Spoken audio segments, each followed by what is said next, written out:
Welcome to Clicks and Coffee. I'm Alexander, and here we dive deep into the journeys of entrepreneurs and marketing innovators. Each episode, we uncover the challenges, triumphs, and unique strategies of our amazing guests, giving you valuable insights and inspiration. Our goal is to build a community of growth-oriented professionals ready to learn, collaborate, and thrive in the ever-evolving world of digital marketing. So whether you're here for the latest trends or looking for that next big idea, you've come to the right place. Let's get started. And today we've got Sofia Castillo, the co-founder and chief innovation officer of Simera. If you have ever tried or are hiring remote employees, you know how hard and stressful it is. I personally know. Well, Simera is here to help with technology. So pay attention because this episode will supercharge your knowledge on remote hiring. Sofia, thanks for being here. Yeah, it's a pleasure. I'm very excited to explore this amazing topic with you.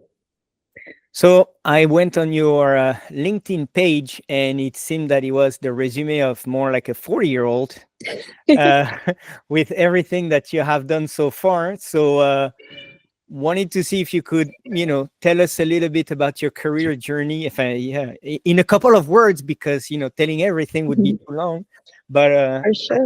and how you got to where you are today. Awesome. Thank you so much. Well, I am 26 right now. And as you've mentioned, I feel like I've lived many lives, but that's the way I like to live. And I started my career focused a lot on impact and development for the region. I was born in Guatemala and I grew up there. So I know a lot about the things that we want to improve there. So I started working on that side. Then I fell in love with optimizing processes, optimizing businesses, financials, and all of that. So I did deep dive into multinationals like Procter and Gamble.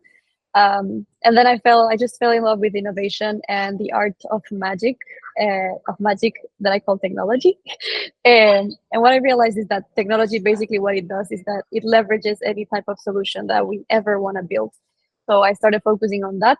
I deep dived into AI and all the software development world. I became an advisor for a lot of companies. But one of the first companies I founded, it was Core Code at 21. And basically, what we were doing there is train software developers in the Central American region so that we could contribute to this new era of technological development. And a year and a half later, this company got acquired by Simera, which was just starting. And then I am part of this greater vision. I became a co-founder because I realized that the mission of connecting people with great companies from all around the world is life-changing. So I am now at that role, which is co-founder and chief innovation officer at Simera. All right. So there was a lot of, there is a lot of buzz, and on your website is a lot about AI and technology. So can you tell us a little bit more about Simera and how it is different from other companies today? Because we're seeing a lot of different approaches that I have tried as well, because we have team members from all over the world, and some of them are very DIY. Some of them are a lot more. White glove. But a lot of people are talking about technology. But how does Simera really leverages technology to be better, basically? Awesome. So I would like to start by saying that hiring is a data matching problem. Anytime we try to hire, basically what we do is collect a lot of data, analyze it, process it, compare it, and then get to a result, right? But how we've been doing it forever is it's a very manual process, a very repetitive process. There's this fact that we spend more than 60% of our time evaluating candidates that are unfit for the positions that we're hiring for. And that means a lot of time wasted for companies and for humans. And that is very frustrating. But what we're doing in Simera is we are coming to understand this problem even more and focusing in that way on how can we optimize the data collection and processing of any professional so that we can accelerate their matching with any company from all around the world. So basically what we do in Simera is that we are a two-sided marketplace. On the one hand, we have users or professionals from Latin America and the Middle East. We have around, we're closing the year at around 400,000 candidates in our platform. And basically what they do Oof. is, yeah, it's really cool. Basically what they do is that when they come in, they do input all their traditional information, but at the same time, they input even more assessments on psychometrics and behavior, which lets us get to know them better, right? So that's where AI is also a part of everything, right? Because what our technology does is analyze all the data points on the professionals, compare them, and get to unified scores that the candidate can continuously refresh and improve.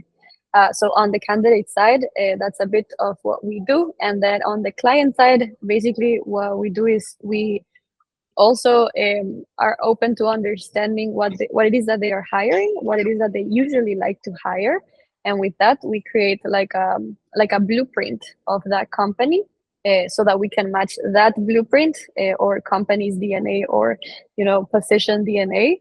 We can then match it with a candidate's professional DNA and passport.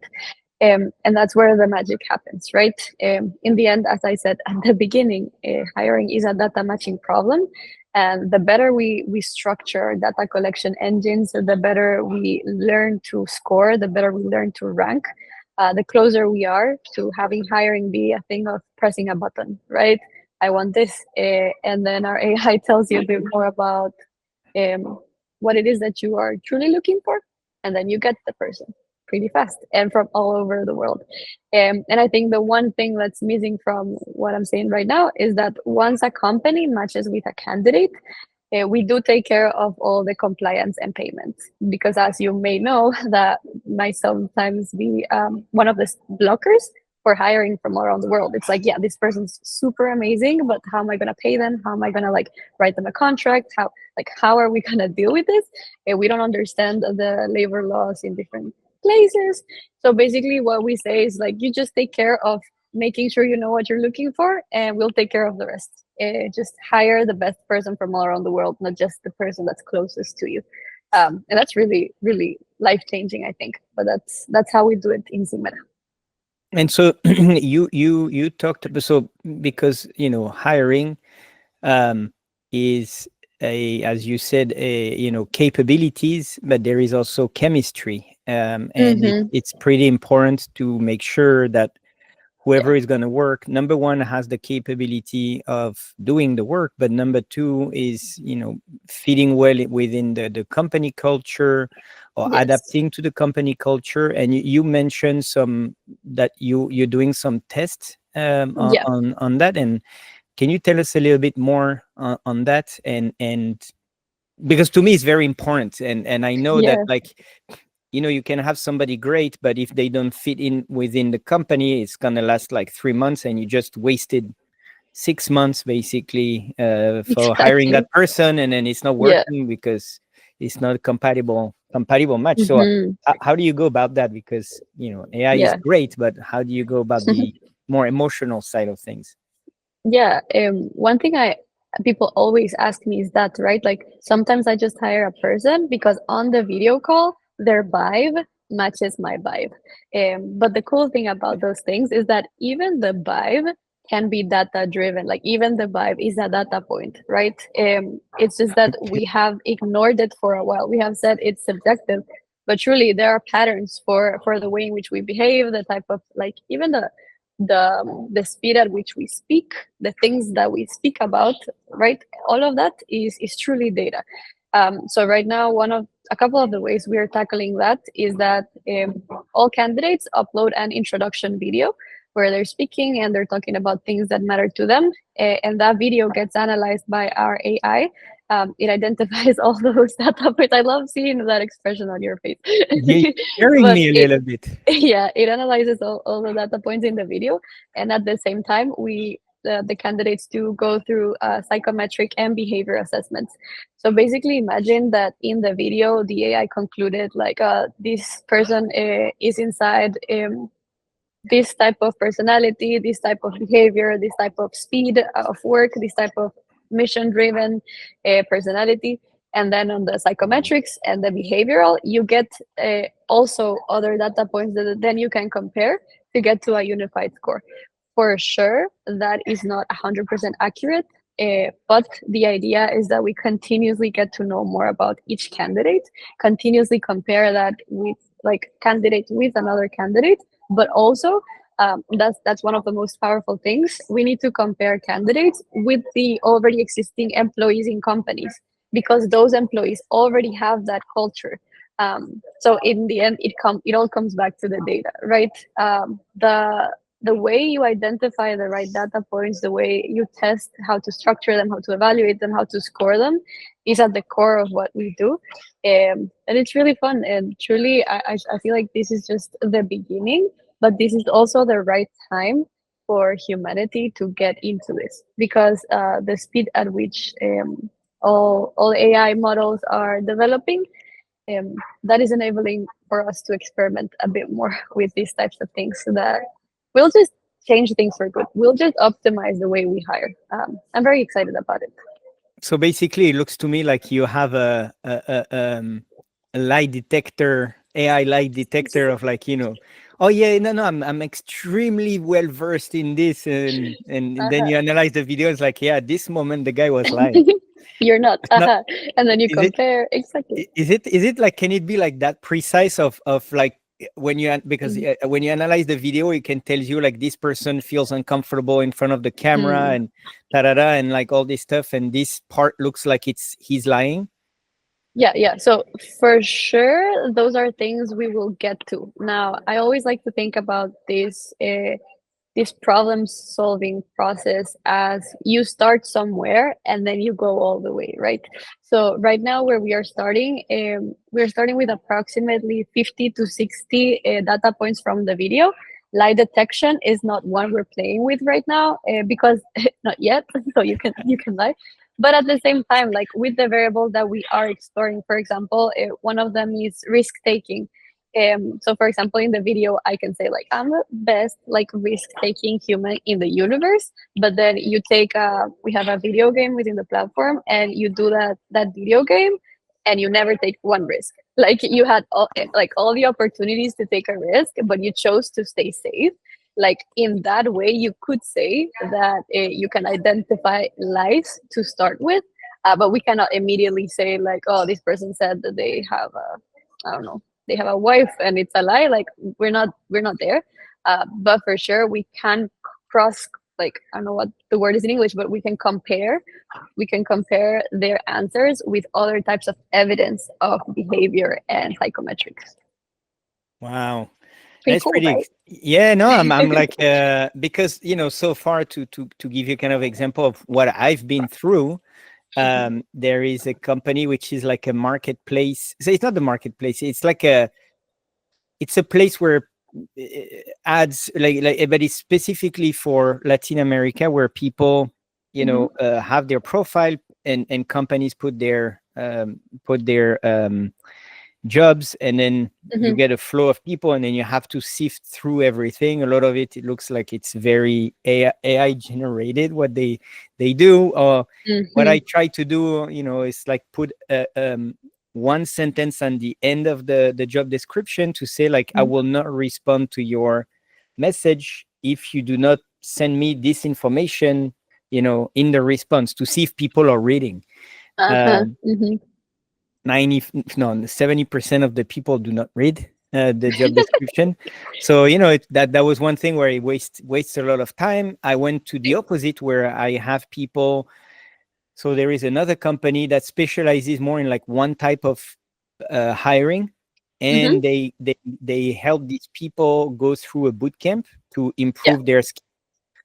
And that way, and then I had to do um an assessment, and Mhm. then the potential matched employees did also an assessment, so that way we could see if we Exactly. were compatible, Mhm. which I thought was pretty interesting. It was Yeah. pretty interesting, but makes a lot of sense. And now you have your company where it's like, well, let's just make it simple, and with technology we leverage all of that, and Yeah. make it a lot simpler. And so what type of people so right now you're recruiting all over the world, or you're recruiting in specific regions? We're focusing on Latin America and the Middle East for, let's say, recruitment. I would most call it like sourcing. They're sourcing of the candidates, and we are sourcing for any type of position. Truly, it's almost all of them, right? A lot of companies are realizing that what they call white collar jobs, most of them, you don't need to be present in the space.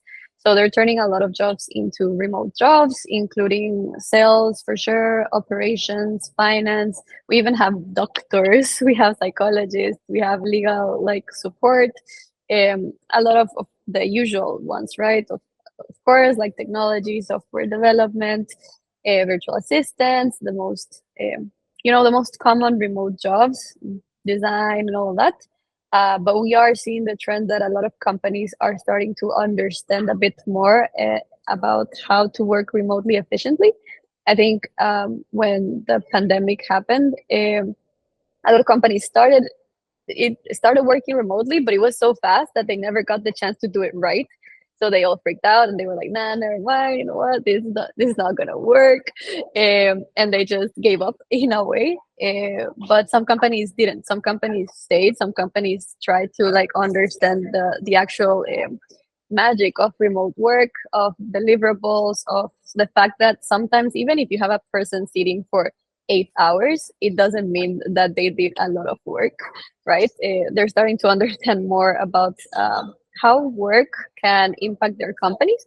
And of course, there are some companies that maybe are not suited for this, but my idealist self believes that most jobs can be remote.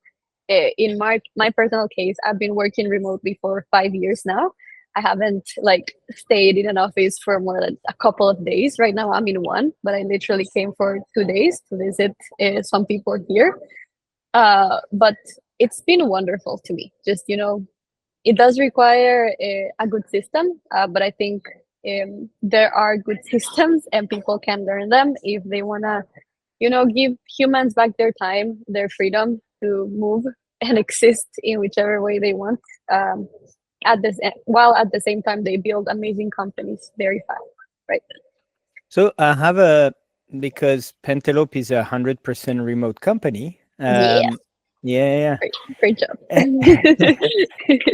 uh, but I realized that you have some, and this is more of like a question about your Mhm. opinion on the future. But Yeah. we well know that there are some people that cannot work remote just because it's their personality that is not really compatible with remote work. So Yeah. how do you see the future of that, or how do you see the future really of like hiring, when we know that some people want to work remote because, and then some people don't want to work remote, and usually the reason is because the people that want to work remote do not want to deal with the people that want to be in the office and want to hear them talk. Yeah. And so what is kind of like your take on that, and how Yeah, do you for sure. see, how do you see workforce Hmm. change, especially with a company like yours, where you make it, it seems, I'm just making it, just be objective about it. It seems that you're making it better and easier to hire good people that will Hmm. really work well, on the personality level, and not personality level. But how do you see the world evolving? Because if we have a Hmm. company and whatever you're telling me is true, within a couple of years we're gonna have like a very spread out workforce, and it's gonna be a little strange, I would say, at least in the US. Yeah, for sure. I love that question. I always say that I love humanity because we're so diverse and there's solutions for each one of us.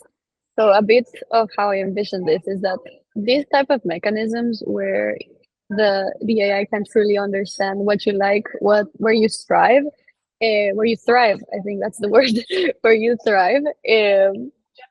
The more they can match you with the right company. So right now for Simera, our use case is specifically for remote work. But if you think about the mechanism, truly it benefits and it can also serve any type of job if you work in the office if you work remotely, right? So I do think solutions like Simera will also feed into that. And what I envision is that more and more, both work, medicine, and a lot of other solutions are becoming more personalized. Like, for example, with medicine, like I mentioned, in the past, we all take the same medicine for the exact same symptoms, where we all have different bodies. Women take different. Women are also taking like same diets as men when our bodies sometimes are set to be different. So the more and more we understand each individual body, the more we can provide for it the best solution. And that's a bit of what we're doing for work. More personalized medicine, but also more personalized jobs. It really hurts my heart when and I went through it, right? When you're looking for a job, but you don't really know what it is that you're looking for, and you end up in a place where you feel like your soul is dying every day, when in the world that there's probably someone who would enjoy doing that job, or not even enjoy, they would probably be interested in doing that job. And the more we develop these types of technology, the more we can get to take care of that intrinsic part of humans, which is the things they're interested about, right? The things they're curious about. And that's really one of the things that drive me a lot in this company. One of the things I am excited to build. Yeah. Wow, very exciting. And do you think that your company will eventually, because one of the thing that what you said was interesting is it doesn't seem that it only applies to remote workers. It Hmm. seems like you can use it for in office because of all of those, I would say, like checks and ideas and processes. Is that something you Hmm. guys are thinking about? Yeah, so for now, we are focusing on the remote space. However, as you say, it can apply to any type of job. So, what we'll tell is the market, but for sure, in the end, what we want is for more cool people to match with more jobs that are suited to them. So that fits into that vision. So yeah, we're not so sure how, like, where in the roadmap we will get to that, because we're starting with a remote job and that market's growing so much. But I'd love to see it there as well, for sure. Yeah, yeah, no, for sure. And so one of the questions I'm very curious is like how when you are 20 years old, you're like, oh, let me work and solve that problem. Like how did that spark? Because a lot of the Yeah. time, a lot of people at Mm. 20 they think about different things Yeah. than solving big problems. So I'm Hmm. curious to kind of hear your spark and story on that. That's great. So I think my specific case came from a place of need. Like, I feel like I didn't have any other choice but to start solving those problems. And I think it all started when I was like, I don't know, like 16, 17. I got like I got very paralyzed by a disease for a couple of years. And when I was there, I was paralyzed. Everyone kept saying, like, yeah, it's fine. It's fine if you don't do anything in this world, but just like stay in bed for a long time. And my heart was like, I don't know, man. Like, and I started realizing all the problems that were in the world. And I started getting very frustrated because I couldn't touch it. I couldn't move any needle in general, not only in the world, but also in my own personal And life. yourself, yeah. And then when I said, you know what?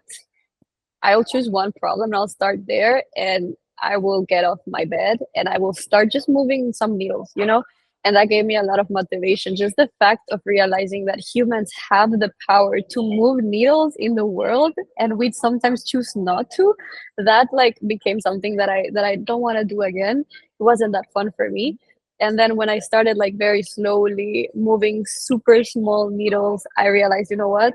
I can do so much as long as I focus and really commit to a problem that I'm interested in. I can really, really not only move needles, but move hearts, move communities, and move ideas in the world into realities. So I started. That's where I started, like with a lot of social service. I started a lot with building impact organizations. I traveled to like, you know, NGO type of work, and that's where I had like the first taste of what humans can do. And then when I was like 20, I had already built like 20 failed initiatives and projects. So by then for me, it wasn't like, you know what, this is the time where I build a tech company and sell it. No, I was just thinking, okay, on to the next one. Like I've already built 30 things. I'm just on to the next one, and then like on to whatever it is that I can contribute most in. And in core code, like I think there's a saying that is like, fortune will find you working, or fortune needs to find you working. And I feel like that's something that happened for me in core code. Like since I had been committing to these types of causes for so long, and then I chose that one, which was technology training for Central America. Then I started meeting people like co-founders, a very special co-founder. I started meeting cool clients, right? And everything started like just adding up into the company that was then sold to this bigger company in the United States. I was building all of this in Guatemala, by the way. And then like I sold it to this American company, and then this all became part of the big vision that I had, because for me, development is a thing about connecting people to cool things. Education, in a way, was a means to that, but employment is also a means to that, and it's a very cool one. So that's a bit of how I started. I just started playing a lot and committing to things from an early age, and I just never stopped. I don't think I will. I'm having a lot of fun here. That is pretty inspiring for Mm, a lot of people. So yeah, I'm sure you're gonna have mm. to share your stories in universities and even in high schools. Oh. Because it starts. It looks like you started very young, so it's pretty Hmm. impressive. And so since we're in a marketing um, podcast, I Yeah. wanted to kind of see and maybe I don't know how much you're involved in the day to day, but Hmm. your solution is amazing, but we all know that you cannot. It's not because you have a great product that it's going to sell by itself. So Yeah. you need to speak to people and meet with people and then do advertising. So I was kind of curious as to how Simera is planning on marketing its company, and what are the plans as far as that, or how do you grow this type of company through marketing? Awesome.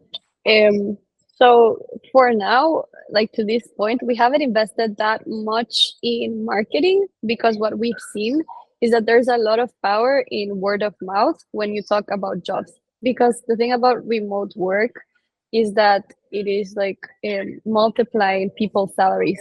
So in Latin America, you earn X amount, and in the States, you would earn approximately like 30% more at least. So people get very excited about that, and they're posting about it. They're referring their friends. So a lot of the work we've done to attract candidates is a lot of that. It's a lot of word of mouth and organic stuff. At the same time, we do the traditional stuff, right? You have to have a cool landing page that kind of explains what you do so that people don't get confused. You also have to have like your social media all set up. And we do some, paid ads just for presence. Like in my head and our team's head, ads are not necessarily to convert people. I don't know what is that the Yeah, word, it's just for the conversion. what we call the top of the funnel. So basically Ex- awareness ex- campaigns, make exactly, sure exactly. We people understand what you are, what you do, and then Yeah. put the idea in their mind that whenever they are ready, Simera will Yes. be there. That's the right word, exactly. So we do paid ads, but just for awareness, and we don't expect our candidates to come from that, which I think sometimes companies make that mistake, and I have made that mistake in the past, which is like, oh, I'm gonna do paid ads, and I need to get like this amount of users from those paid ads, which sometimes it's misleading because you're putting a lot of effort where where the conversion is not really coming from, so you're not feeding the actual engine that's truly bringing your candidates to you. So for us, we did identify that there's a lot of power in word of mouth and referrals. So we doubled down on that. We identified the people that were sharing most, and we supported them. Like we gave them spaces, like to speak about their experiences and whatnot. And that has definitely helped a lot. We do a lot of alliances as well. We do alliances with organizations that are training really cool people, so that cool people can get into the pool. But truly, for that, for us, the cost is just the person that's speaking to the humans, right? to the people. And then that on that side, and then on the client side, right now, I think it's a lot about understanding which type of companies are going remote. Once you understand that, you can reach out to them using different types of tools. I'm a bit less involved in the client side. I'm way more involved in the user side because that's Okay. one of the main people we're innovating for. But on the client side, it's a lot about automation as well. There's a lot of automation tools to maintain your communications, your sales funnels, and all that. Very, very cool tools. But it moves on that. I don't think we do paid advertising for clients. I think it's more like direct conversations for now. But in next year, I think beginning of next year, we will start to invest more on that. But this is also very important.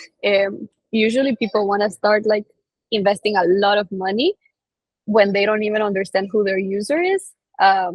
So for us right now, that we're like finalizing or not finalizing, but like getting to a point where we understand our user, we can it now makes sense for me to invest in paid advertising because I can target it to them. um, Even though like Meta does also a bit of that work for you, like you can launch like very broad campaigns and they can like learn for you and tell you a bit about more about your target. We personally prefer to get to that, let's say, like market fit first and then invest on them to attract more people like that. That's a bit of the marketing we do, and then podcasts, interviews, and all that, which I think is also awareness. Very very cool awareness. Yeah, I think that's a bit about what we do in marketing. And so you mentioned a lot about the referral. Yeah. Do you run referral programs? Do you incentivize people to refer Simera to other candidates or Yeah, clients? yeah, that's one of the. It's interesting because for some, like we do incentivize it, but some people do it even though we don't ask it. So a lot of people don't even read our emails on referrals. Like, yeah, you should refer a friend. They just do it on their own. But on our end, we do have like it's pretty informal. Like just the people that did get a job or the people that look like they're really good within the pool. We invite them to invite their friends, and there is a success fee in. But there's like it's very structured because one thing I've seen in other companies as well is that they pay so much on referral fees, even though the referred person is not truly an asset for the company. Like you can't pay, well, I mean, you can if you want to do it, but I wouldn't like to pay for a person referring a friend if that friend's not gonna get placed, you know. So yeah, it's pretty traditional, nothing fancy, but yeah, that's a bit of what we do on referral. No, it's interesting because Mhm. I interviewed the marketing, the chief marketing for a digital marketing software, Mm. and he Oh, told nice. me the way that they grew their business was through referral programs. And I was like, wait a minute, you are a The thing. digital marketing company doing a digital marketing software, and you're telling me that the best way for you to grow is the user base, and Mm, it's because they realized that the user loved the software so much mhm. that they wanted to share it with more and more people, and so that's Exactly. really how it worked, and they really incentivize people for that. But it's a company that grew within like 4 years to 1,200 employees, which is Yeah, like mind-boggling. yeah, and I love what you're saying as well because one of the most powerful things I've seen, especially in technology, is that most companies I admire, they never truly paid for ads because their product was so good that it attracted the people, right? Maybe they did, for example, some fun activities or dynamics and whatnot, but it wasn't much of an investment at the beginning. But I think it does depend on the nature of the product you are selling. I think for some tech companies, it's gonna have to be very organic. But for some other tech companies, maybe they do need visibility because no one knows it exists or that types of things exist. So also depending on the stage that you're in your company, the type of technology you're building, there's different types of approaches you can take. But I love referrals for sure. Yeah. When this guy was telling me that, I was like, "Oh, that's totally mind-boggling when you think about it." Yeah. Um, all right, and since you are in the forefront of technology, I would say, Mhm. I wanted to get your opinion. I wanted to see, like, what makes you excited about Mm. the technology coming, and what is worrying you.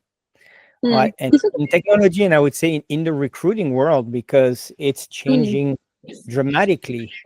It's Yeah. changing dramatically, and we know people move left and right, live in different countries, such as you, live in different countries or move to a different country to work, and so all that through technology. So I kind of wanted to see if you had, what makes you excited and what makes you worried.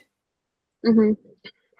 What makes me excited, I think, is what I mentioned before, which is the fact that technology can help us personalize our experiences. So as I mentioned, the medicine industry, for example, it's no longer going to be a generic thing that we think applies to everyone, but it's going to be more about understanding our bodies and what's good for them. Same thing with HR. Like for a while, we were just applying and spray and go or something like that. I think is the phrasing, and you just you were like, yeah, let's see. I don't know. So I think that that's very exciting. We're gonna get to know ourselves better, and the more we know ourselves, the more we can build a life that aligns with us, and the more we can build awesome things. So that's very exciting for me. And then what worries me about technology, maybe. mm, I don't know. I do think humans have a lot of responsibility of where everything goes. So it's very important for me that we choose the problems that we will solve with AI very specifically, very consciously and aware. We we should be building things that help humanity flourish, and yeah, that's our responsibility. I'm not truly worried. I'm pretty much of an optimist. I don't like to worry. But I know that for sure we do have that big responsibility, and I trust the people that are building right now. And I trust that if we ever mess up, we'll find our way back. We'll and I That's very truly believe optimistic. that. I know it's part of my life, and I learned it since I started. Right, for me, it's either we win or we learn. There's no other way. Like there's no other way. I think. Yeah, I'm excited about it, and I just to like close that intervention. But I think one of the main reasons why I'm optimistic about the future is because I take responsibility of building it, and I need to trust myself. I need to trust that I'm building something that's good, right, and that I'm taking a decision every day to build something that will be good for humanity and the world. So I gotta trust myself, and I gotta trust my brothers and sisters of humanity. But we'll always be aware. It's always important to be just aware of things if we ever mess And up, that right? is a pretty beautiful statement, and I like what you said about the technology helping you get a better life, which is what everybody aspires Yeah. to. And it doesn't mean, being ultra rich or doing this or doing that. It's just be happy with what you do on a daily basis, and yeah, who you interact with, what you do, and where you are. And I really like that idea of what you Yeah. talked about, of technology making your life not better because you have a better phone or you have better earphones or better car or this or that, but really because it helps you live a more fulfilling life, which Mhm, is mhm. pretty exciting. Sophia, Super. it was a true pleasure, and a very insightful conversation about technology and hiring. I really do wish Simera all the best, and you'll probably get a call from me in a couple of days. Yeah, yeah. I wanna hear Tomorrow? about it. I wanna Tomorrow? hear. And so for anybody interested, you can go to simera.io. So it's SIMERA.io.